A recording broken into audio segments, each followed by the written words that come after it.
Hi, I'm Amy Rossman, Executive Director of Rodman for Kids, a nonprofit focused on empowering youth charities to build brighter futures for kids, and your co-host of the Brighter Futures podcast. And I'm Jane Lima, Marketing and Communications Manager at Rodman for Kids, your other co-host of the Brighter Futures podcast, where we'll be telling the stories behind the impact in the people building brighter futures. This isn't just a podcast about impact. It's about the people behind it. The communities who come together, the connections that drive change, and the shared belief that we can build something better for kids together. On the Brighter Futures podcast, we will shine a light on the partnerships, programs, and people behind the impact, because brighter futures don't just happen, they're built together.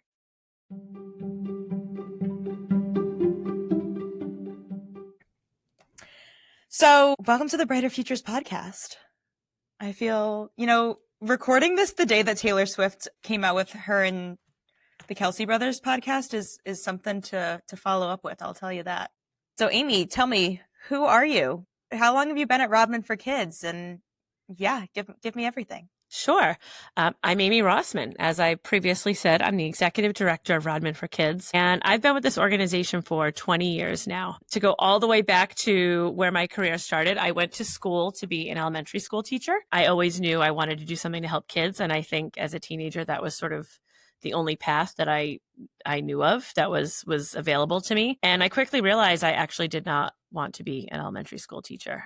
So after college, I took a job, what I thought was a summer job at this little organization called Big Brothers Big Sisters of, I think at the time it was of Middlesex County in Framingham, and had an executive director who gave me way more responsibility than I should have had at that time, my first job out of college. And I ended up staying there for 5 years, went through a merger with the organization, and really just developed a passion and a love for nonprofit work, and realized there was this whole other way that I could have an impact on kids that was not in the classroom. So when the opportunity opened up to come work for Rodman for Kids, I jumped at it and came on in 2005 as a development and events assistant, and have just sort of worked my way up over the years. I worked with our founder, Don Rodman, for 14 years until he passed, and I've been the executive director now of the organization for the past 6 years. Awesome. I have a follow-up question because I know the answer, but our listeners might not know the answer. How did you first hear about Rodman for Kids? I know you were at a different nonprofit, but how did you find us? So Big Brothers Big Sisters was one of the charity partners at the time.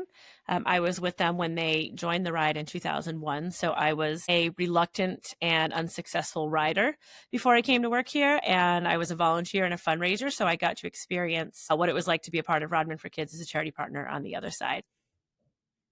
How about you, Jane? Tell me about you. Okay. Tell our listeners about you.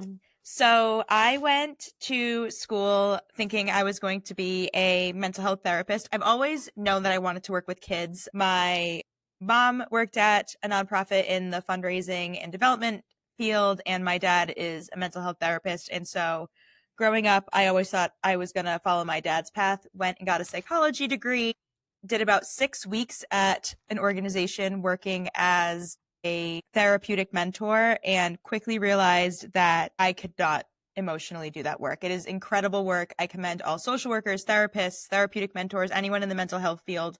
I could not do it, but I knew that I still wanted to work with kids and impact kids. So I ended up just trying to get into the nonprofit field. I worked at the National MS Society for about a year and a half, working on their walkathons, their walk MS events. And then I saw that Rodman for Kids was hiring, and even further back for my background is the nonprofit that my mom worked at that I mentioned was one of the original charity partners of Rodman for Kids. So I grew up my entire life hearing about the ride.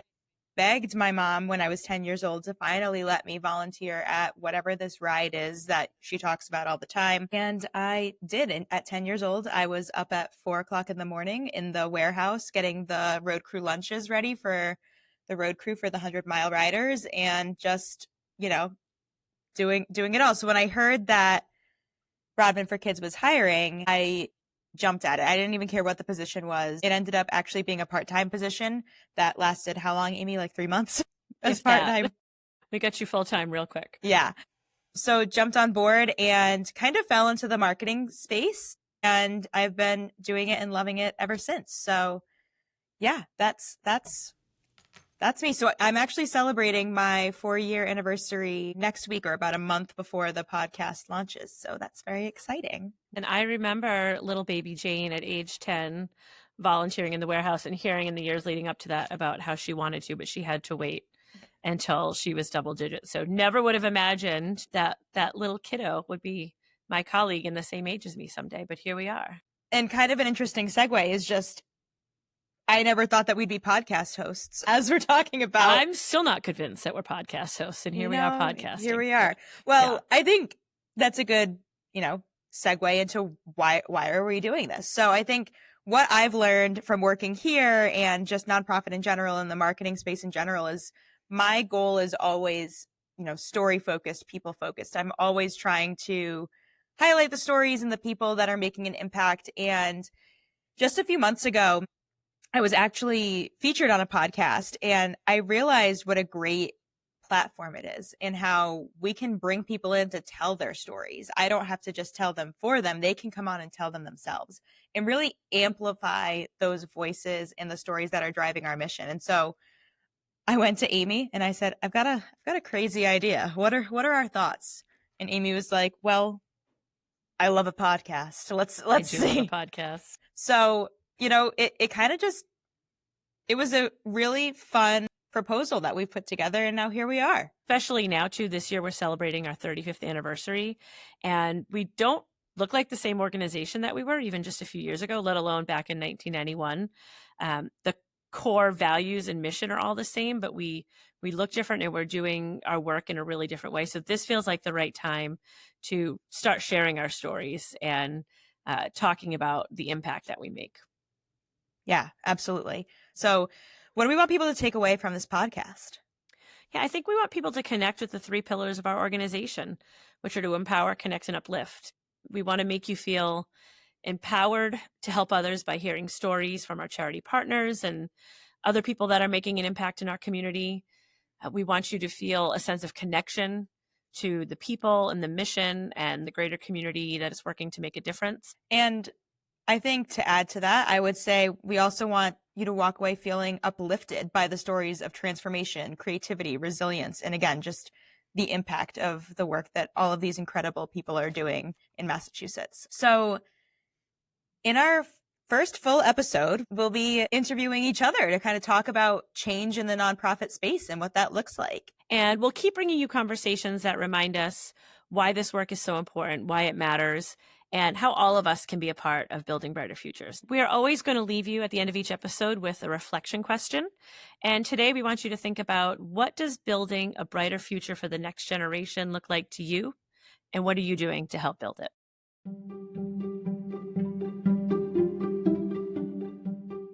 Thank you for listening to the Brighter Futures podcast, where every story we share is a reminder that brighter futures don't just happen, they're built together. If today's episode moved you, consider sharing it or leaving us a review. And if you want to learn more about how you can be a part of this journey, visit www.rodmanforkids.org.